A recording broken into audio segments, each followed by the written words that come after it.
Now, what can turn someone like me, who does not care about sports at all, into someone who is so excited about the Olympics that he goes and sits for 4 hours in a movie theater to watch the Paris opening ceremonies on an IMAX screen? It was my discovery of how the rest of the world consumes the Olympics. Places like the United Kingdom, Australia, and Canada are watching the Olympic broadcast service raw feeds. And now NBC has joined the party and has put some of these streams up on Peacock for Americans to legally enjoy the transforming power of watching these direct feeds. I should say world feed, because that's what they call it on Peacock. Now, to truly understand the wonder of an OBS broadcast, we should look at what the Olympics was in America for years. A typical NBC broadcast in years past was a shot of the American athlete on the sidelines, like warming up. And then everyone's saying, hey, there's the American athlete. Then commercials, tons of commercials, and just a general commercial for a pharmaceutical company in general, not necessarily a drug, but just BP. Beautiful environmental record, like that kind of commercial. And then they'd cut back. Athlete is still. Then they cut to a pre-recorded package where they visit that athlete's high school, and we hear the sob story, and he was primed for Olympic glory, but then his face fell off. And then you have to go through the montage of like how they put his face back on and his training with his new face. And it's like, and then another Lexus commercial. Oh, yeah, and then back to the studio to check on Bob's eye infection. Watching an OBS feed is an entirely different situation. It really gives you an opportunity to like visit a different world for a while.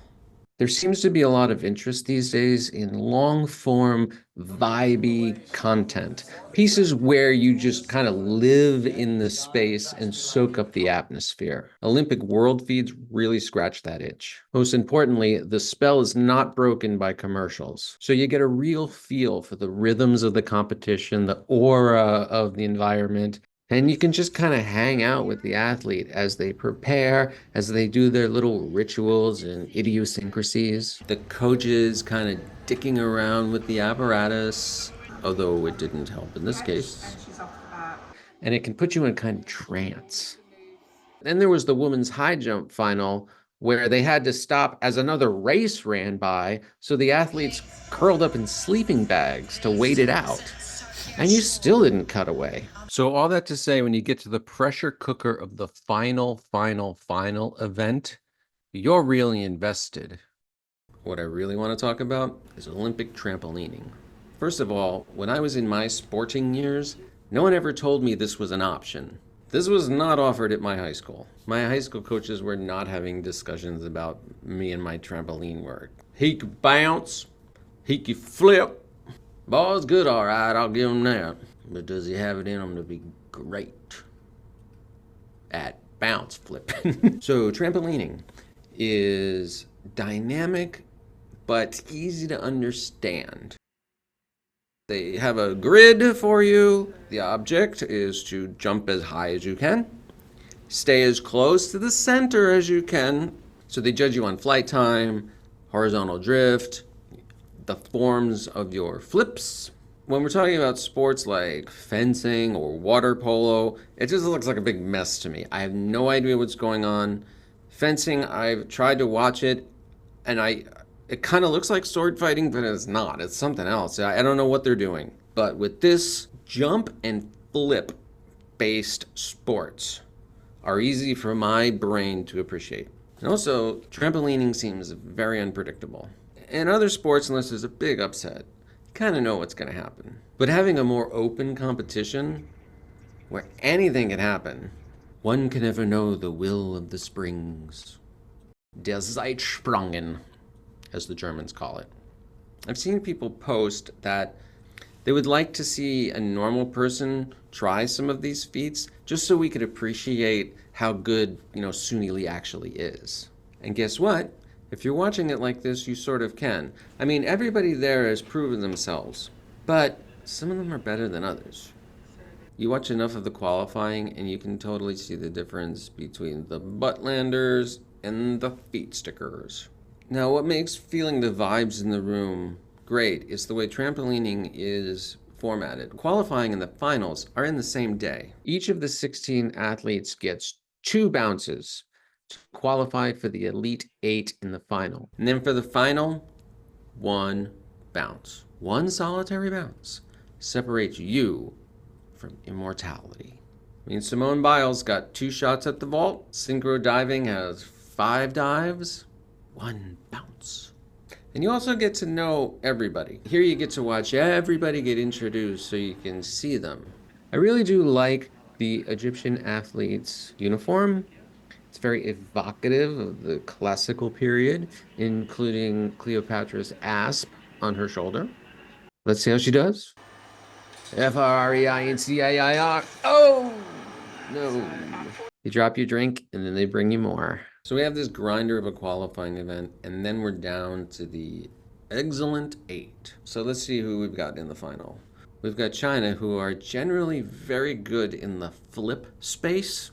China has 2 athletes in the final. They've been on a bit of a charm offensive with their gymnasts. So we'll see if that continues in the trampoline. We have Brianny Page representing Great Britain. I've always wondered why it says Great Britain and not UK. So like Northern Ireland and the Isle of Man can have their own independent Olympic contingents. I would like to see the Isle of Man squad just because of their creepy Wicker Man weirdo flag. Brianny is 33 years old and has not won gold, and this is probably her last bounce ever. 1 more bounce in her trampolining career. Now there are 2 literally generic athletes. It's kind of controversial that they're even here.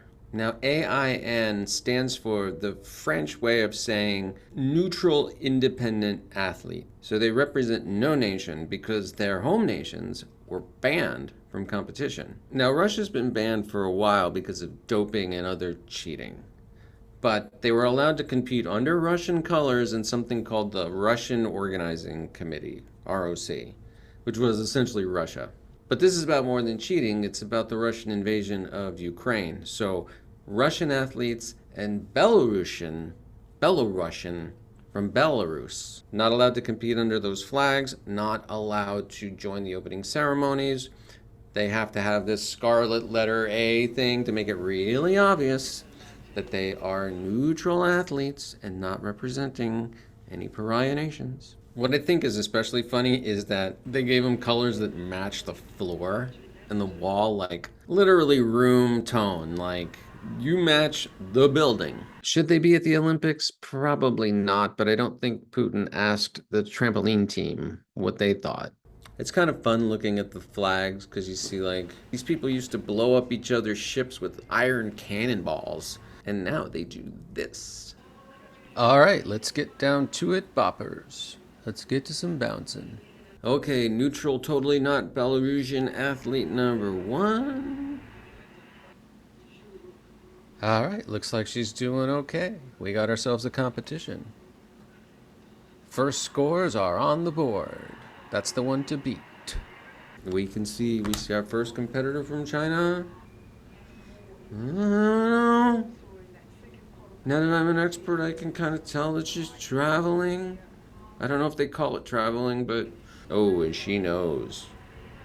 She's unhappy with that bounce. Let's watch Canada.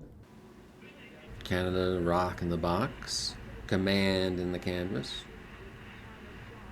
Bend in the bed, as we say. I don't know if we say that. I made that up. All right, good showing from Canada. She's a contender for a medal. Okay, indie rocker number 2. I was a bit confused because I didn't really see anything wrong here. She seems to hit the targets dead on, but she was devastated by her performance. The old school agony of defeat. She still does better than a lot of others.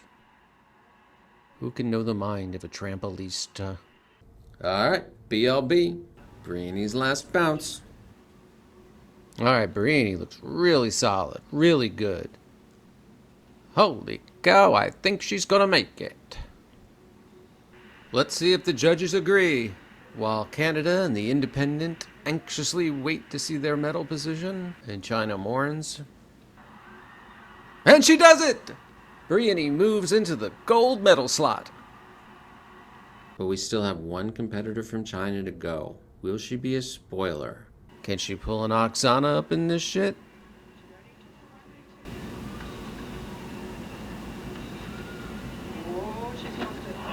Nope.